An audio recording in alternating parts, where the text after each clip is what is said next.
Hello, freaks. Welcome back. We're back! It's the Infernal Viewer here.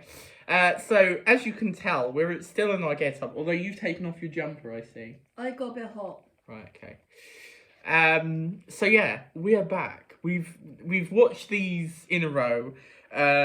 So, obviously, welcome back to the Doctor Who Watch Review. We have moved on to the Romans. Woohoo! Okay, so 4-part story. I should say one thing before we get into this actually that I haven't talked about at all, but I do really like, and this is a really small thing, but I do really like the individual episode names for the different parts. Like, I know it's not that big of a thing, but I do rather like them. No, it's good. Yeah, obviously they just end up being like, oh, episode 1, episode 2, you know. Later on, which is fine, you know, but No, it's nice. It's nice that so anyway, pick chapter names. So anyway, we're not too far away from them changing them, I believe. So anyway, the Romans. Then this is 4-part, written by Dennis Spooner. Who's, I think he Spoonie. Yeah, Spoonie. He's done quite a lot of the historicals, I believe. I think he's sort of a historical writer.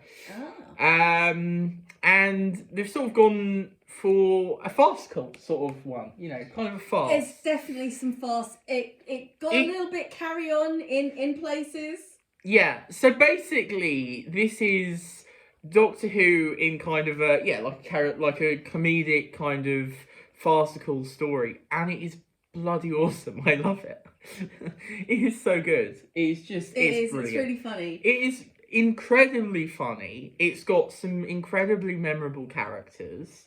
The banter, especially in episode 1, between the Doctor and companions is just wonderful. I turned to you, didn't I, and I said, this is like some sort of like sitcom. Yeah. But with with the Doctor and companions. Doctor sassing Ian straight away again. And Barbara and Ian getting some good banter time in. Yeah. I really like them. Actually, I thought their chemistry, especially in this one, was just wonderful. It was. Totally. I really did see, because I know, you know, there was that question of, oh, are they sort of, you know, in a relationship, you know. They have an adorable little moment where Barbara fixes Ian's hair to make him look more Roman. Yeah, I love it. I love them too. I just love them. I love Barbara. She's awesome. She's sassy, and then I love Ian just being a clumsy klutz. Although let's face it, Barbara's a bit clumsy in this one. She does accidentally hit she Ian. smacks him on the head with a vase. By accident, rather than the. I love it. I absolutely love it. It's fantastic. It is really funny. There are some darker moments in here still. You know, obviously you've got the slave stuff, and you know, but I mean, really, this is, and also, I mean, this has the classic thing of the farce of like characters actually being in the same place but not meeting each other. Yeah, they keep sort of missing each other. Yeah, they keep missing each other. It's a farce, you know. Yeah. Sort of... So like. Nero is chasing Barbara through the corridors, and then he'll smack into the Doctor, and obviously the Doctor has completely missed Barbara, who just ran past him. Yeah. And, you know, obviously Ian, you know, is... Nero kind of reminded me of, like, Benny Hill. Which you own... Do you know... Yeah, I do. Yeah. I do know, yeah. He kind of reminded me of that. Yeah, I mean, basically, he's like a big guy who I love. When he's introduced, he's just eating chicken off the bone, and he is. No, it's a massive chicken. If it was chicken, actually. Well, I was guessing it was like a chicken leg or something, a chicken thigh. Yeah, I know, but I was just saying, it was massive. If it was. No, that's true. It's a really big, huge leg. Yeah. But Nero in this is just really funny. He's ridiculous. Like it's kind of like taken to the extreme sort of caricature sort of thing. Yeah. And it's wonderful. It's brilliant. The guy that plays him is fantastic in this. He is really funny. I mean, obviously, I'm guessing, you know, they took that decision because you can't. I mean, the Romans were pretty awful. They were, yeah. And so, you know, trying to keep it historical with also being family friendly is got to be quite difficult. So yeah, I think they made the right choice, to be honest. I mean, you know, if you want to know what Nero was really like, yeah, you know, but yeah, it is great, and I love the Doctor in this as well. This was particularly memorable because he's basically pretending to be this liar player, this thing on the cover, Maximus. Maximus Tullius or something, isn't it? Yeah, he constantly forgets it, so you know, this thing here. So yeah, and basically it's sort of a case of mistaken identity, sort of. I mean, he sort of walks into it more or less. It's really funny as well, isn't it? Because it's kind of like a whole, you know, the thing that, because he keeps saying, oh, you're not allowed to change history. And it's like, is he or isn't he with the things that he's doing? It's quite funny. Yeah. He's sort of, he's quite a bit more careless in this one, honestly. But I love him because he's just having the time of his life. He's just like, oh yes, I'm gonna play with everybody. I love the bit when they arrive in Rome and they have an assassin trying to get him, and he's just like, oh yes, a bit of fisticuffs. Yes. Come here, you hooligan! I'm gonna get you. It's brilliant. That kind of reminded me of the whole Sherlock Holmes thing as well, because Holmes likes a bit of fisticuffs. Yeah. It's interesting as well because it's kind of surprising in this because the Doctor doesn't really go for that. Like, you don't really know that as the Doctor, do you? But he's like really up for it. He's like chucking pots at this guy and going, "Come on, get me, come on. Oh, you missed." You know, it's like he's doing the thing like a matador kind of thing. Yeah. But it's great. He's such a cheeky little, you know, so-and-so. Cheeky what's it? He's a cheeky what's it. But yeah, I mean, all the characters get their own little things to do. Ian ends up at one point, you know, in the arena, a very tiny arena, but you know, very small arena. Yeah, and I love the fact they keep all the prisoners in like jails that are right next to the lions as well. Yeah. So he looks through and it's just like, yeah, exactly. I love the fact as well. You said when he asks, "What are we fighting?" Because that's what leads up to it. It zooms in onto the woman in the next cell. In the next cell. And then there's growling. Growling starts and you're like, is she the one growling? Yeah, she's really hungry, so she's going to kill them and eat them. Yeah, exactly. That's basically what's going to happen. Yeah. But he gets his own little friend in it as well, doesn't he? Who you know, it seems like it's about to kill Ian. But yeah, I mean... he did rescue him to start with. Yeah, well, he also rescues him afterwards as well. He chooses not to. Yes, yeah. I mean, you know, Ian does have the upper hand first. He does. Yeah. Yeah, exactly.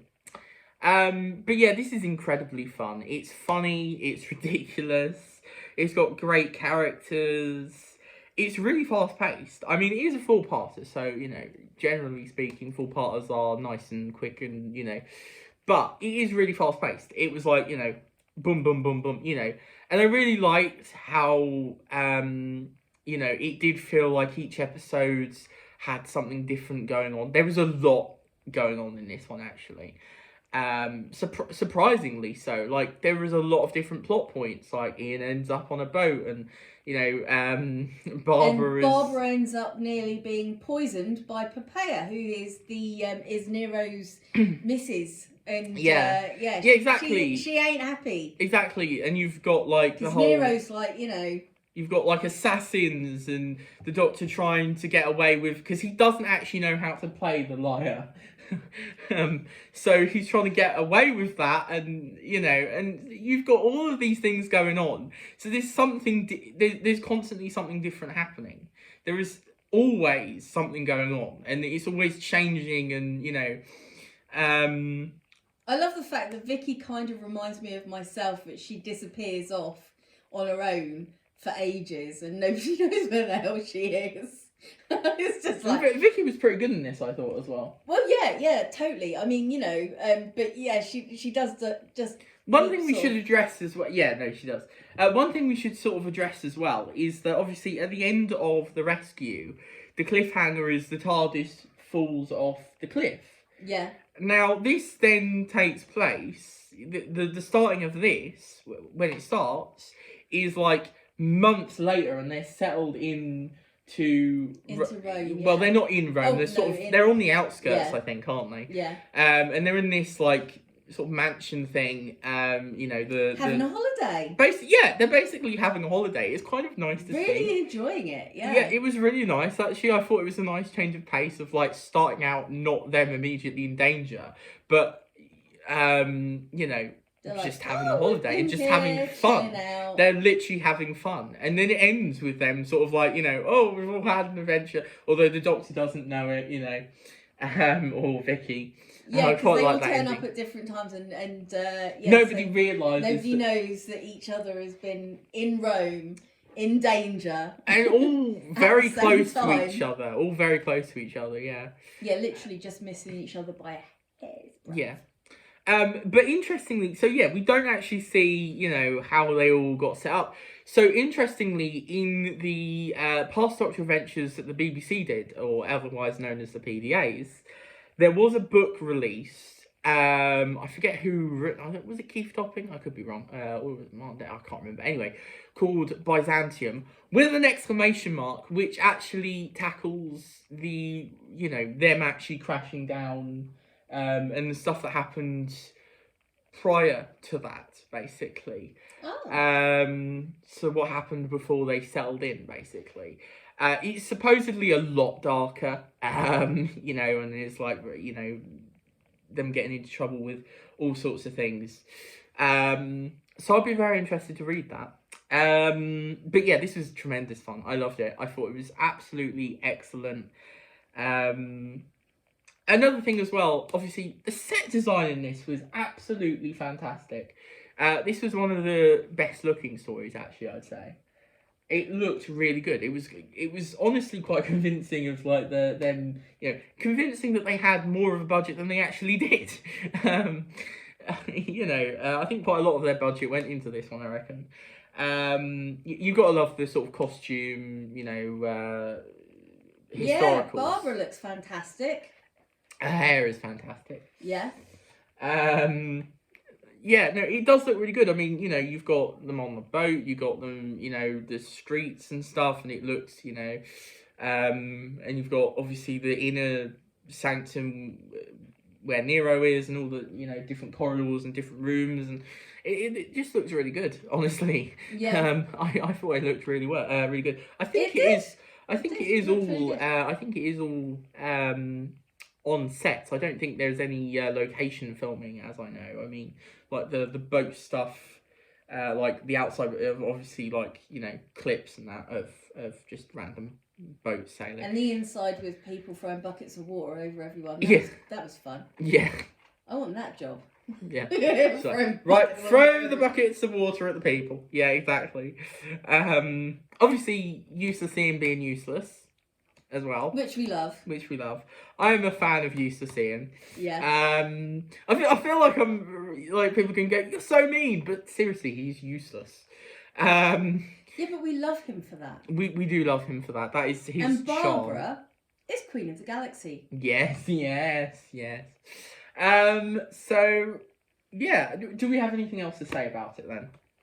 No, just really enjoyed it. I think I would revisit this one on a Sunday afternoon and just be like, yay! Yeah, this does feel like a Sunday afternoon. Maybe being a bit busy. I mean, obviously not in the lockdown and all of that, but like normally, that sort of thing. It's just a chill out and really enjoy one, isn't it? Yeah, it's just a chill out. You don't have to pay tremendous amount of attention to it. You just sit down and just, this is nice. This is nice. I can imagine this, playing like on ITV in the afternoon, or sort of Film 4, one of those sort of things in the afternoon, you know, this being one of those sort of films, because it has sort of that adventure farcical thing about it, you know, so Yeah. I can imagine that, definitely. I've said this a few times before, but I do basically treat these as films. I will watch them straight through. Yeah. There are certain times where I'll stop because it's like, oh, we're a bit tired, it's at night, you know. But most of the time, you know, I will basically just watch these in one. That is how I generally go about it. So then, the next one, on we go to... What, to be honest, is kind of the drug-fueled nightmare, I want to call it, of the web planet. Yeah, we're moving on to this one. So, let's, you know... Whoever wrote it was on shrooms! Yeah, Bill Strutton. Very, very, you know, ambitious, that's all I'll say. I have seen it before, so... You've seen part of it before as well. I have seen part of it. You've seen the first half before. Yes, and I really enjoyed certain things, and I'm not going to say them on here because I'll save them for the next episode. But yeah, we're Tune moving in on for to that. the planet. It's going to be fun. Yeah, so this was fun. I really enjoyed that. And I'm just having a blast. I'm having a blast. It's honestly, the first Doctor stuff is really cozy and fun just to settle down and just watch. I'm having a blast with it. It's great. Yeah, so the guff then. I will actually get the guff in this time. I'll do it. I will do it. Okay. Right. Yeah, so like and subscribe if you enjoyed this. And also, I didn't mention last time, or you didn't mention because you did it last time. Do comment what you thought about this story. Do you love it? Do you hate it? Or do you just think it's meh?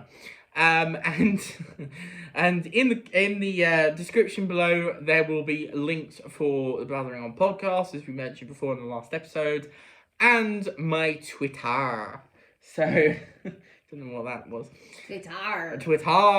Arrgh! Yes. Right. Okay. It's not So talk like a pirate day today, is it? no, I don't think it is. Yeah, so thank you for... Oh, no. Thank you for joining that. No! Right, you're not going to understand what's going on here, but just, you know. So thank you for joining us, and we will see you next time. Oh, God, I've got to turn it off from here now. Right.